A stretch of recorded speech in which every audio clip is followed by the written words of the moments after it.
दोस्तों, ये कहानी है बसंतपुर गांव के भोलाराम की। भोलाराम बचपन से ही बहुत गरीब था। किस्मत भी उस पर मेहरबान नहीं रही। माँ बाप का साया बचपन में ही उठ गया। माता पिता के जाने के बाद उसके अपने भाई गंगाराम ने धोखे से सारी जमीन हड़प ली। अरे अरे भैया, ऐसा जुल्म मत कीजिए। मेरे भी बीवी बच्चे हैं। अगर आप सब छीन लोगे तो वो लोग क्या खाएंगे? पर उसकी गुहार पर जरा सी भी दया न आई। उनके ऐसा सगे न भाई करे ने भैया। बेरहमी से लात मारकर उसे दरवाजे से बाहर फेंक दिया। भोलाराम के हिस्से आई बस एक छोटी सी जमीन, लेकिन भोलाराम ने हिम्मत नहीं हारी। वह उसी छोटी सी जमीन पर दिन रात मेहनत करता, फसल उगाता और फिर वह अपनी सब्जियां लेकर गांव के बाजार पहुंचता। वहां आने वाले ज्यादातर लोग सबसे पहले भोलाराम की ही दुकान पर रुकते, क्योंकि सब जानते थे कि उसकी सब्जियां पूरे बाजार में सबसे उत्तम होती हैं, एकदम ताजी, शुद्ध और खेत की मिट्टी की महक से भरी हुई। सब्जी ले लो, सब्जी ताजी ताजी हरी भरी सब्जी। सब्जी ले लो, सब्जी ताजी ताजी हरी भरी सब्जी। अरे भोलाराम भाई, कैसे हो? काम धंधा कैसा चल रहा है? और सुनाओ, खेती बाड़ी की क्या हालत है? अरे आओ आओ गोपाल भैया, सब तो बढ़िया चल रहा है। खेती बाड़ी भी बस भगवान के भरोसे चल रही है। सुना है इस साल तो ऐसी बरसात पड़ेगी कि घर से बाहर पांव रखना मुश्किल हो जाएगा। बस वही सोच सोच के मन थोड़ा घबराए बैठा हूं। हाँ भाई, ये बात तो सही कह रहे हो।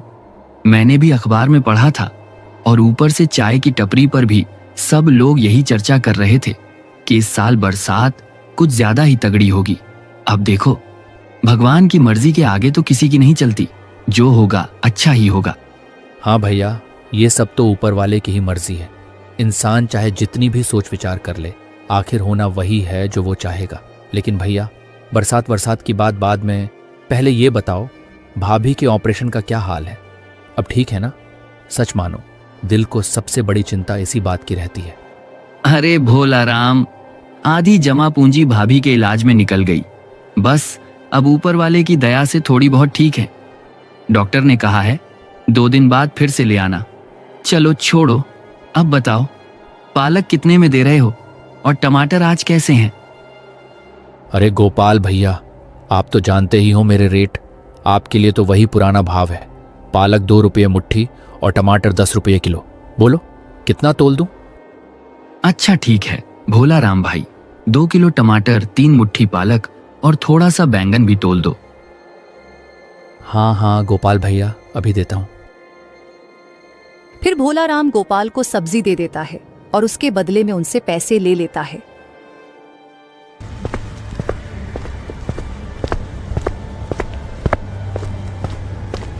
सब्जी ले लो भाई सब्जी, ताजी ताजी हरी भरी सब्जी।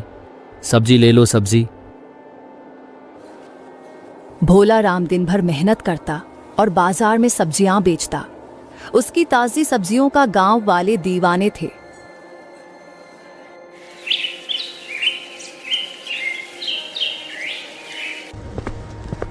आज भोलाराम की सारी सब्जियां बिक जाती हैं। वह खाली टोकरी लेकर खुशी खुशी घर लौटता है। घर पहुंचते ही उसकी पत्नी की नजर खाली टोकरी पर पड़ती है और मुस्कुराते हुए कहती है, अजी आप आ गए? आज तो सारी सब्जियां बिक गई लगता है। अच्छा मुनाफा हुआ होगा। अगर ऐसे ही चलता रहा तो बहुत जल्द हमारे भी अच्छे दिन आ जाएंगे। हाँ भाग्यवान, आज तो सारी सब्जियां हाथों हाथ बिक गईं। इतने खरीदार आए कि कई लोगों को तो टमाटर तक नहीं दे पाया। ऊपर से इस बार खेत की फसल भी खूब अच्छी हुई है। कल और ज्यादा सब्जियां लेकर बाजार जाऊंगा। मन कहता है इस बार अच्छा मुनाफा जरूर होगा। हाँ जी, ये तो बहुत ही अच्छी बात है। अब मैं चैन से प्रिया की स्कूल की फीस भर पाऊंगी और मेले में उसे वो खिलौने भी दिला पाऊंगी जिनकी आंखों में चमक लिए वो कब से आस लगाए बैठी है। पापा, अगर इस बार फसल अच्छी हुई तो मुझे खिलौने दिलाओगे ना पापा? अरे मेरी गुड़िया, तू तो चिंता ही मत कर। इस बार फसल अच्छी हुई है तो तुझे सिर्फ खिलौने ही नहीं, तेरी पसंद की मिठाई भी दिलाऊंगा। अच्छा भाग्यवान, जरा जल्दी खाना लगा दो। कल सुबह मुझे जल्दी ही बाजार पहुंचना है। जिन लोगों को आज टमाटर नहीं दे पाया उन्हें कल जरूर देना है। सुशीला खाना लगा देती है।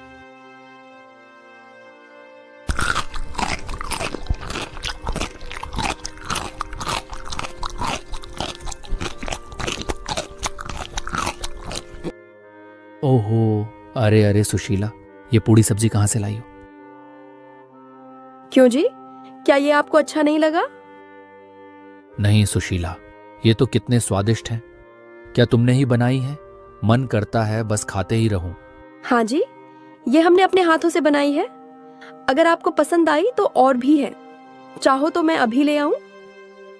नहीं भाग्यवान, इतना ही काफी है। अगर ज्यादा खा लिया तो कल सुबह समय पर बाजार नहीं जा पाऊंगा। अच्छा जी, ठीक है।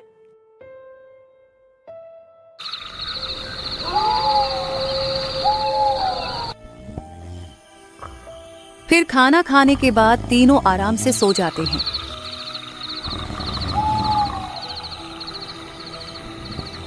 रात के 2 पहर सब सोए हुए थे।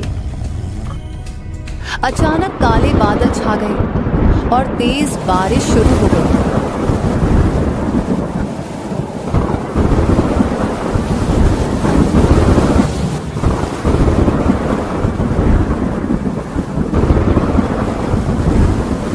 भोला राम की छत से गिरी एक बूंद उनके हाथ पर पड़ते ही उनकी गहरी नींद फट से खुल गई।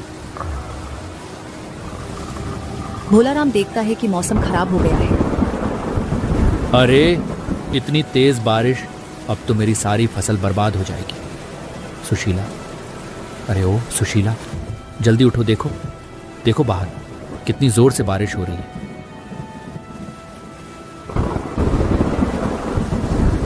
हे भगवान, इतनी तेज बारिश अगर यूं ही बरसती रही तो हमारे खेतों में एक भी फसल नहीं बचेगी।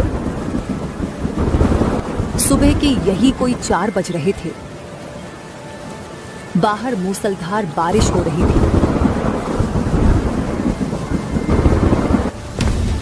भोला राम से रहा न गया और वह घबराया हुआ तेज बारिश में खेतों की तरफ दौड़ता है। अजी सुनिए, छाता तो लेते जाइए। इतनी तेज बारिश में अगर कुछ हो गया तो।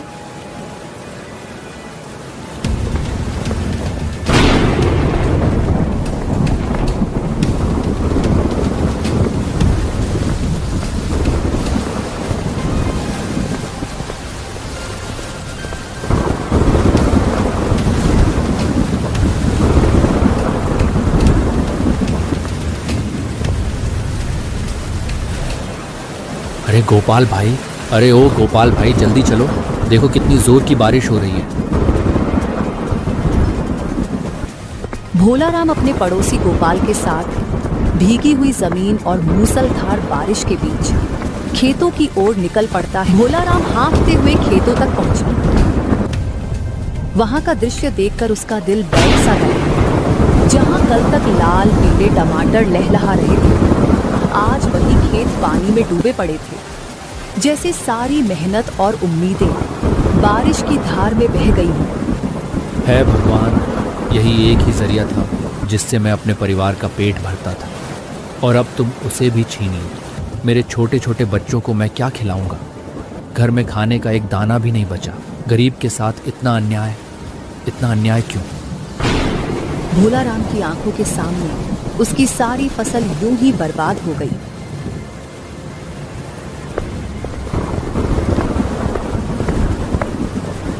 भोला राम नाराज मन से घर लौटता है और इधर सुशीला बेसब्री से उसका इंतजार कर रही थी। अजी, क्या हुआ? हमारी फसल और सारी सब्जियां ठीक तो है ना? सुशीला, हमारी एक भी फसल नहीं बची। हमारे सारे सपने जो हमने दिन रात मेहनत करके सजाए थे अब बिखर गए। हमारी सारी सब्जियां हमारी आंखों के सामने पानी में डूब गई। मम्मा, मुझे बहुत ही जोरों की ठंड लग रही है। मम्मा, मेरे लिए कुछ करो ना। अरे सुनिए जी, देखिए ना, इस बारिश की वजह से हमारी छत से पानी टपकने लगा है। अगर इसे जल्दी ठीक नहीं कराया तो घर का सारा सामान खराब हो जाएगा और ऊपर से हमारी बिटिया को भी ठंड लग रही है। हाँ, हमें छत को जितनी जल्दी हो सके ठीक करवाना होगा, नहीं तो इस बारिश का पानी पूरे घर का सामान बर्बाद कर देगा। मैं अभी काम की तलाश में जा रहा हूँ, तुम हमारी बिटिया का ध्यान अच्छे से रखना। सुबह के पहले उजाले के साथ साथ बारिश भी धीरे धीरे रुक गई। फिर भोला राम अपने काम की तलाश में निकल पड़ता है।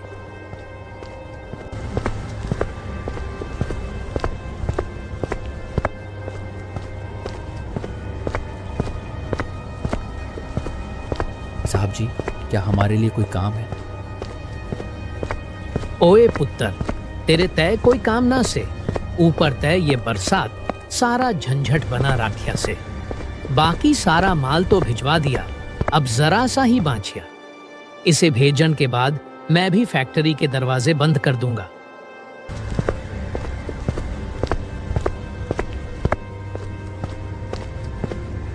भोला राम हर जगह काम की तलाश करता है, लेकिन लाख कोशिशों के बावजूद उसे कहीं भी काम नहीं मिलता।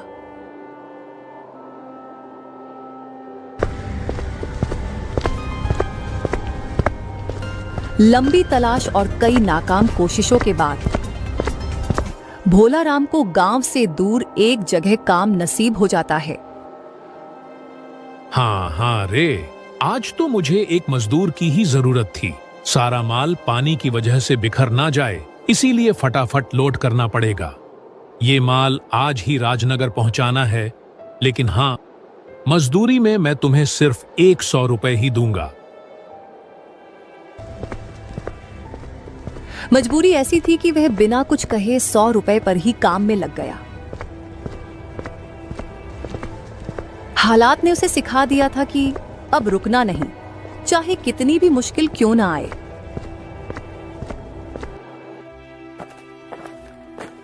भोला राम को काम शुरू किए कुछ ही पल हुए थे कि अचानक आसमान चीरती बिजली कौंधी और देखते ही देखते काले बादलों ने गरजकर फैक्ट्री की छत पर मूसलधार बारिश बरसानी शुरू कर दी।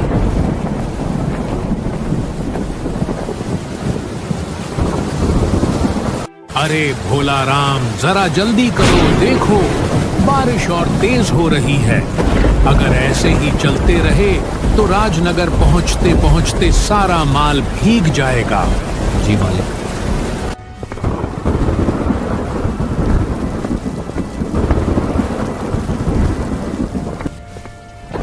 अरे वाह, क्या मस्त मौसम है। बस जल्दी ये काम निपट जाए, फिर टिल्लू की मम्मी से कहूंगा गर्मा गर्म जलेबी तल दें। बरसात और जलेबी, मजा ही कुछ और है। जहां रईसों के लिए ये बारिश जश्न थी, वहीं भोला राम जैसे मजदूरों के लिए ये आफत से कम नहीं थी।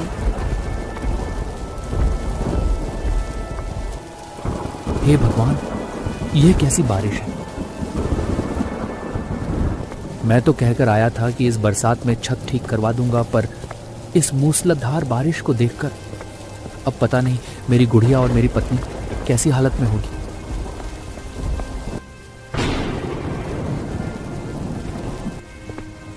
बारिश और तेज हो गई और हर कदम पर भोला राम घर की याद लिए एक एक बोरी उठाता गया। भोला राम काम में मग्न था, लेकिन तेज बारिश देख उसका मन अपने घर और परिवार की ओर बह गया।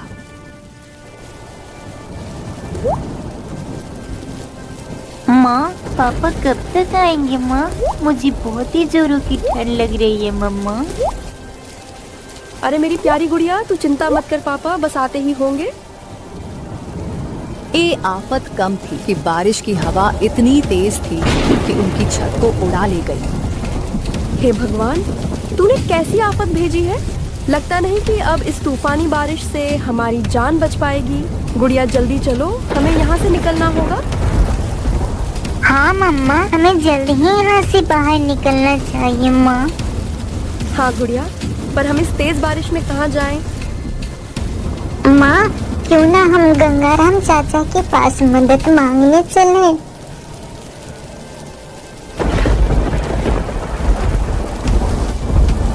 फिर दोनों इस कड़कती बिजली और तेज बारिश के बीच अपने चाचा गंगाराम के पास मदद मांगने निकल पड़े।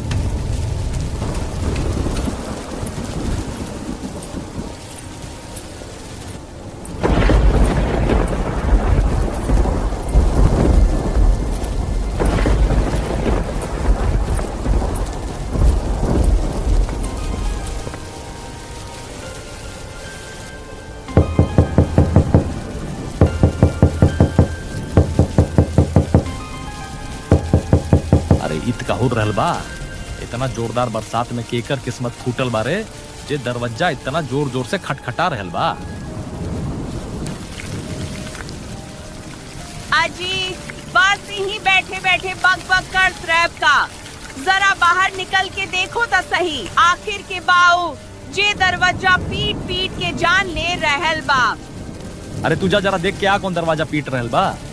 हम बताइए आलू टिक्की में ऐसन को गईल बानी कि अब आलू छोड़ के उठे के मन ही नहीं कर रहे। अच्छा जी, हम ही जाता नहीं देखे, तू बस ऊ आलू टिक्की खात रहस।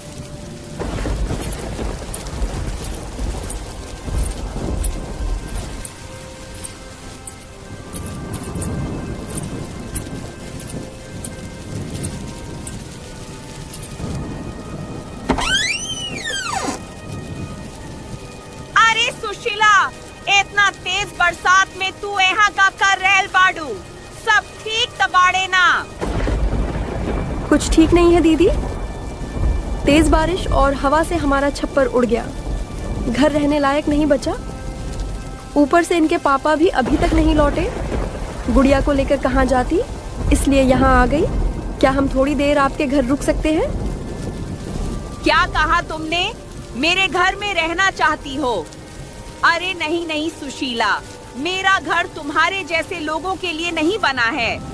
अरे देवरानी जी जाओ, कहीं और जाकर ठिकाना ढूंढ लो। अरे दीदी, आप तो हमसे बड़ी हैं, जरा रहम कर लीजिए। बस कुछ देर की ही तो बात है। इनके पापा आते ही हम कोई न कोई ठिकाना ढूंढ लेंगे। देवरानी जी, जेकरा लगे आपन छत नहीं खे, ऊ दूसर घर में ठिकाना मांगे के ठीक नहीं खे लागे। हम समझत बानी, तू कहीं और ठिकाना देख ल।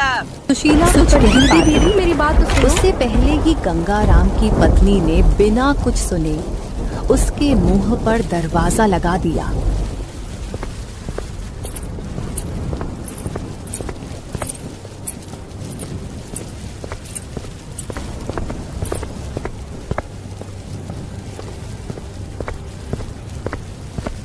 अरे अरे भोला राम, कहाँ खो गया भाई? जरा जल्दी हाथ पैर चलाओ। देखो बारिश अब और तेज हो रही है, कहीं सारा माल भीग कर खराब ना हो जाए। जी मालिक।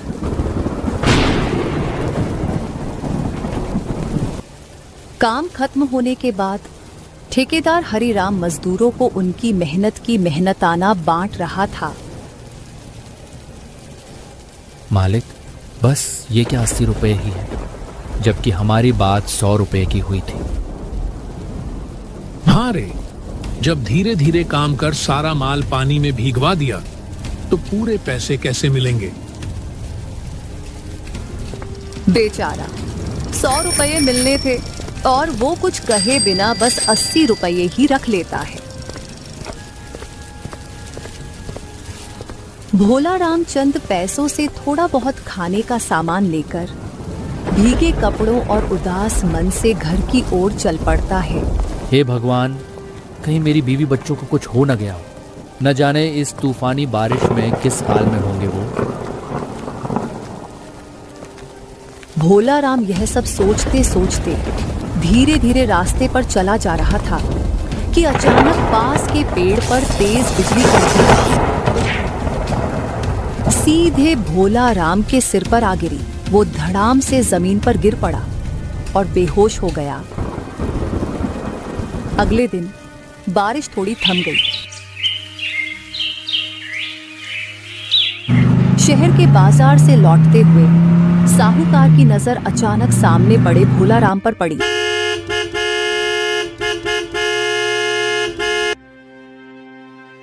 अरे ये बीच रास्ते पर कौन पड़ा है? भाई हट जा रास्ते से, पहले ही बाजार में बहुत देर हो चुकी है। साहूकार ने कई बार आवाज लगाई, लेकिन भोलाराम से कोई जवाब नहीं आया। अंत में वह खुद उसके पास जाकर देखता है।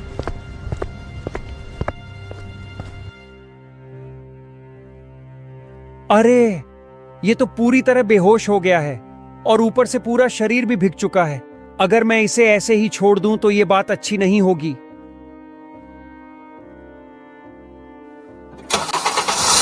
फिर साहूकार भोलाराम को अपनी गाड़ी में बैठाकर सीधे अपने घर ले जाता है।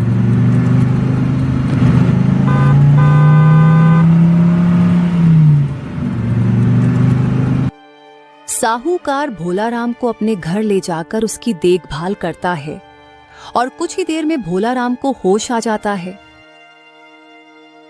अरे अरे, ये कहाँ हूं मैं तो अपने घर जा रहा था। मुझे जल्दी घर जाना होगा। मेरे बीवी बच्चे कैसे होंगे? अरे भाई, तुम तो रास्ते पर बुरी तरह घायल पड़े थे। हालत इतनी खराब थी कि पूछो मत। ऊपर से बरसात ने तुम्हारा पूरा शरीर सुन्न कर दिया था, इसीलिए मैं तुम्हें अपने घर ले आया। अभी तुम्हारी ये हालत देखकर तो यही कहूंगा, इस वक्त घर जाना बिल्कुल ठीक नहीं होगा। पर साहूकार जी, आपने हमारी इतनी मदद और देखभाल क्यों की? आजकल तो लोग बिना मतलब किसी की तरफ देखते भी नहीं, और आपने तो हमारी जान बचाकर बड़ा एहसान कर दिया। अरे नहीं नहीं भाई, मैं तो बस रास्ते से जा रहा था। तुम्हें इस हालत में गिरा पड़ा देखा तो रहा नहीं गया। सोचा किसी की मदद कर दूं, आखिर किसी का भला करने से ही भलाई होती है।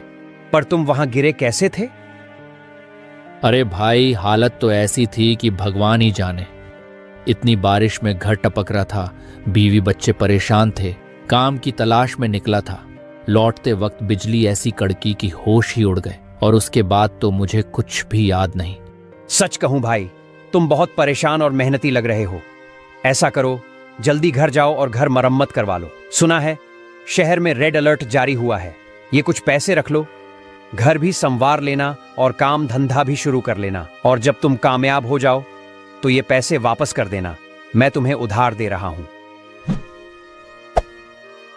फिर भोलाराम उन पैसों को लेकर नई उम्मीद और हिम्मत के साथ वहां से चल देता है। भोलाराम कुछ पैसा लगाकर अपने घर की मरम्मत करी। फिर बाकी पैसों से उसने अपनी खेती दोबारा शुरू की और तरह तरह की फसलें उगाने लगा। दिन प्रतिदिन की मेहनत और ईमानदारी से उसका काम चल निकला।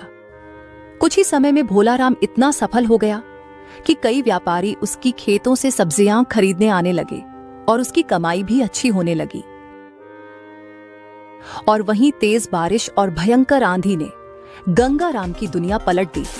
उसका घर टूट गया और वह मलबे में दब गया। और वहीं भोलाराम अपनी मेहनत और सूझबूझ के बल पर एक नया और सुंदर घर बना लेता है। भोलाराम जब कामयाब हो जाता है तो वह उस भले आदमी के पैसे लौटाने जाता है।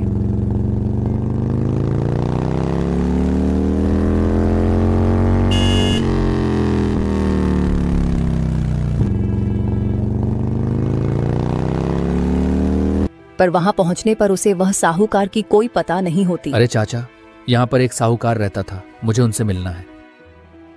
अरे बेटा, तुम क्या बात कर रहे हो साहूकार? नहीं नहीं, मैं तो यहाँ पर पिछले 70 साल से रह रहा हूँ। यहाँ पर कोई साहूकार नहीं रहता। अरे नहीं चाचा, मुझे पूरा यकीन है कि यह वही घर है। वह साहूकार ने मुझे यही लाया था, पूरे 6 घंटे में रुका था। अरे नहीं बेटा, तुम किस साहूकार की बात कर रहे हो? यहाँ तो कई सालों से कोई नहीं रहता। बेटा, मैं अब इससे ज्यादा नहीं कह पाऊंगा, तुम जाओ यहाँ से।